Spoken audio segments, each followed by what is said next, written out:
Alright, so today we're going to be talking about partial pressures. So we're going to talk about Dalton's law of partial pressures. And this is basically for a mixture of gases, okay? So anytime there says there's more than one gas in the same container or two gases being put together into the same container, you are going to want to use Dalton's partial pressures. That doesn't mean that it's the only gas law you need to use for that particular problem, but you will have to do the partial pressures of each gas and then add them up, okay? So the total pressure of the mixture is going to be the sum of the partial pressures. So if I have three gases, okay, the pressure of gas A plus the pressure of gas B plus the pressure of gas C all added up is going to be my total pressure in that container, right? It does not matter what the substance is, so it doesn't matter what type of gas it is. Just because pressure has to do with the particles, the gas particles, bouncing in and out and interacting, okay? So every time they bounce and touch each other and touch the object, okay, that's the pressure. So it doesn't matter what type of gas it is, it just matters the number of molecules in there, okay?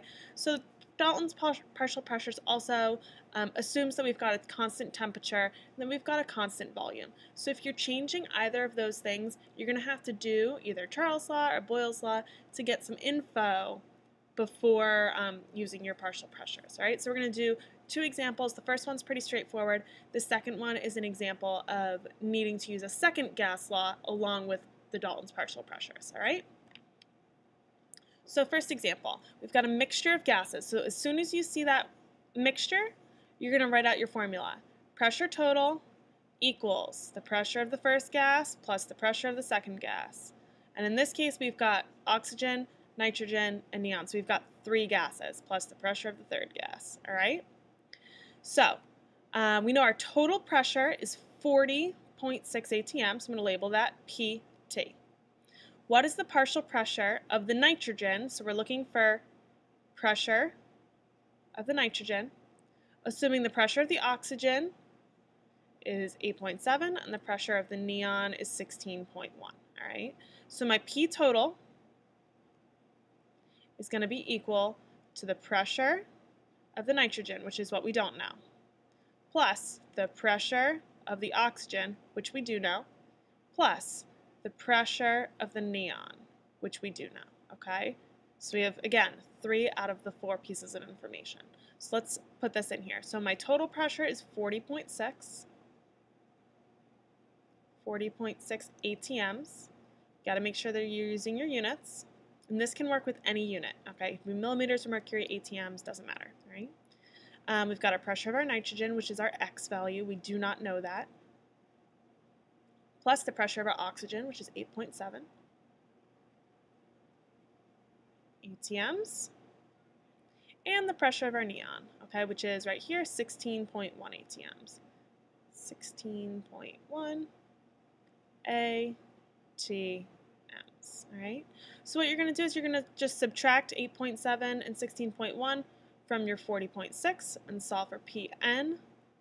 Pressure of your nitrogen is going to be, oh, that's N2, remember it's diatomic, it's going to be 15.8 atms. And that's it. That's your partial pressure of your nitrogen. All right. So you could, this is very straightforward. If I gave you the partial pressures of 3 gases, just add them up to get the total pressure of the gas, all right? So it works both ways, all right? Let's try example number 2 now. All right, example number 2, a little bit more challenging, a little bit more work. We've got 2 flasks that are connected with a valve.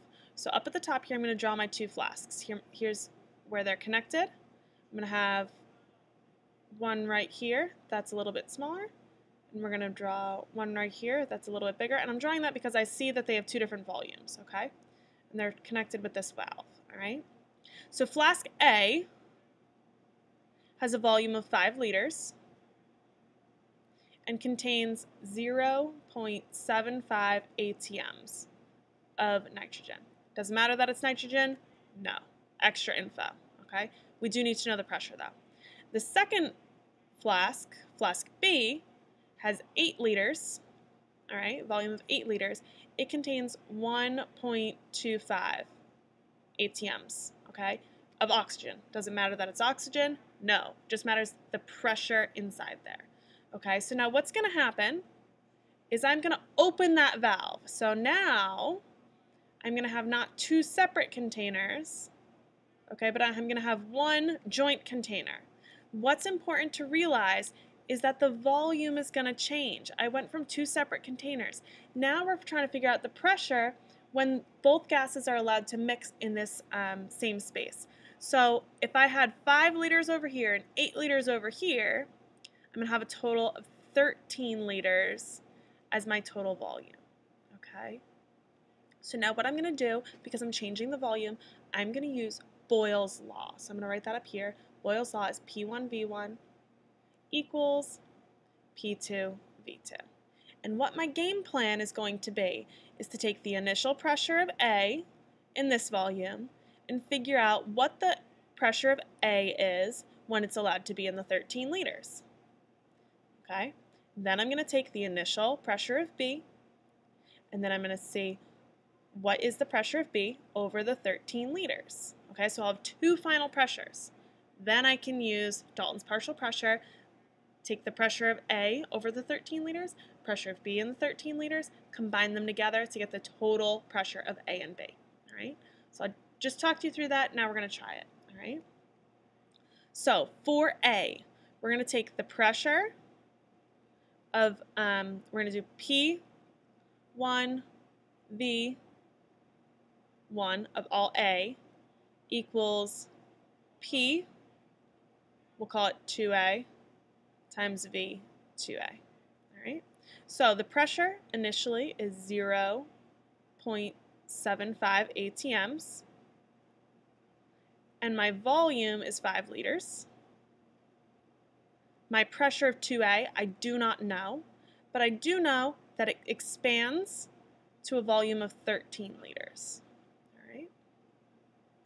So I do the math out. I've got P pressure of 2A, my second pressure of just the A gas is going to be 0.29 ATMs. Okay, so I just did a simple Boyle's law to get the pressure of the A gas over the 13 liters in this new container up here. All right, now I'm going to do the same thing for the B gas. Okay, so I've got pressure 1